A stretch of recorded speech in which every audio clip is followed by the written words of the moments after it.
Hello అండి. అందరికీ ముందుగా తొలి ఏకాదశి శుభాకాంక్షలు. మా 90s జనరేషన్‌లో వాళ్ళకి తొలి ఏకాదశి చాలా స్పెషల్‌గా సెలబ్రేట్ చేసుకునేవాళ్ళమండి. ఇప్పుడు పిల్లలకి తొలి ఏకాదశి అంటే తెలియని పిల్లలు కూడా ఉన్నారు అంటే అతిశయోక్తి లేదు. ఎందుకంటే మా అప్పుడు నాయనమ్మలు, అమ్మమ్మలు మార్కెట్‌కి వెళ్ళి పేలాలు తీసుకొచ్చి, మరపట్టించి, యాలుక్కాయలు, బెల్లం, కొబ్బరి ఏసి దంచి స్వామికి నైవేద్యంగా పెట్టేవాళ్ళండి. అంతేకాకుండా గోరింటాకు తీసుకొచ్చి రుబ్బి ప్రత్యేకంగా పిల్లలకి పెట్టేవాళ్ళు. ఎందుకంటే ఆషాఢ మాసంలో ఆడపిల్ల 5 సార్లు గోరింటాకు పెట్టుకోవాలంట. తొలి ఏకాదశికి మాత్రం ఖచ్చితంగా పెట్టుకోవాలి అనేవాళ్ళు.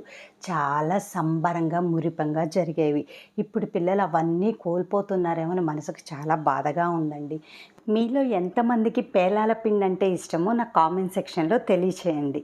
అందరికీ మరొకసారి తొలి ఏకాదశి శుభాకాంక్షలు. Thank you for watching.